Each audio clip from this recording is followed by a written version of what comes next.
ಎಲ್ಲರಿಗೂ ನಮಸ್ಕಾರಗಳು. ನನ್ನ ಹೆಸರು ನಿತೀಶ. ನಾನು 3ನೇ ತರಗತಿಯಲ್ಲಿ ಓದುತ್ತಿದ್ದೇನೆ. ನನ್ನ ತಾಯಿ ಹೆಸರು ಶ್ರಾವ್ಯ. ನನ್ನ ತಂದೆ ಹೆಸರು ವೀರೇಂದ್ರ ಕುಮಾರ್. ನನ್ನ ಊರಿನ ಹೆಸರು ವಿಜಯಪುರ. ನಾನು ಇವಾಗ ಒಂದು ಶ್ಲೋಕವನ್ನು ಹೇಳುತ್ತಿದ್ದೇನೆ.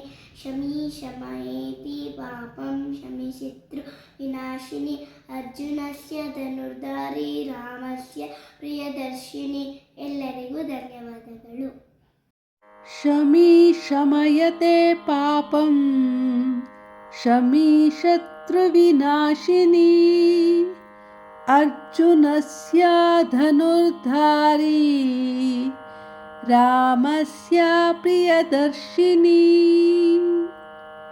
ವಿಜಯದಶಮಿ ಎಂದು ಶಮಿ ಅಂದರೆ ಬನ್ನಿ ಪತ್ರೆ ಹಂಚುವಾಗ ಈ ಶ್ಲೋಕವನ್ನು ಹೇಳಿಕೊಡಬೇಕು.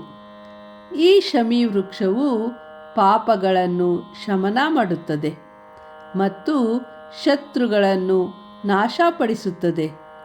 ಶಮಿ ಮರವು ಅರ್ಜುನನ ಬಾಣಗಳನ್ನು ರಕ್ಷಣೆ ಮಾಡಿತು. ಶ್ರೀರಾಮನೂ ಸಹ ಶಮಿ ಮರವನ್ನು ಪೂಜಿಸಿದ್ದರೆಂಬ ಉಲ್ಲೇಖವಿದೆ.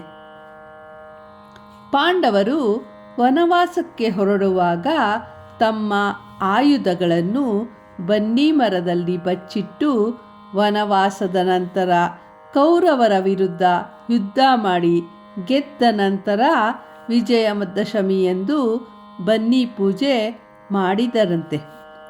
ತ್ರೇತಾಯುಗದಲ್ಲಿ ಲಂಕೆಗೆ ಹೋಗುವ ಮೊದಲು ಶ್ರೀರಾಮನು ಬನ್ನಿ ಮರವನ್ನು ಪೂಜಿಸಿದ್ದರು ಎಂಬ ನಂಬಿಕೆಯೂ ಇದೆ. ಬನ್ನಿ ಮರ ಉತ್ತಮವಾದ ಗಾಳಿಯನ್ನು ಕೊಡುತ್ತದೆ. ಉಸಿರಾಟದ ಕಾಯಿಲೆಗೆ ಔಷಧಿಯಾಗಿ ಬಳಸುತ್ತಾರೆ.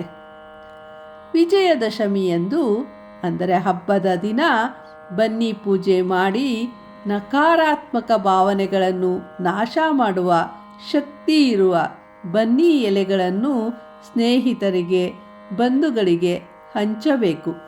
ಆಗ ನಮ್ಮಲ್ಲಿರುವ ಒಳ ದ್ವೇಷಗಳೆಲ್ಲವೂ ನಾಶವಾಗಿ ಎಲ್ಲರನ್ನೂ ಪ್ರೀತಿಸುವ ಗುಣ ನಮ್ಮಲ್ಲಿ ಹೆಚ್ಚುತ್ತದೆ.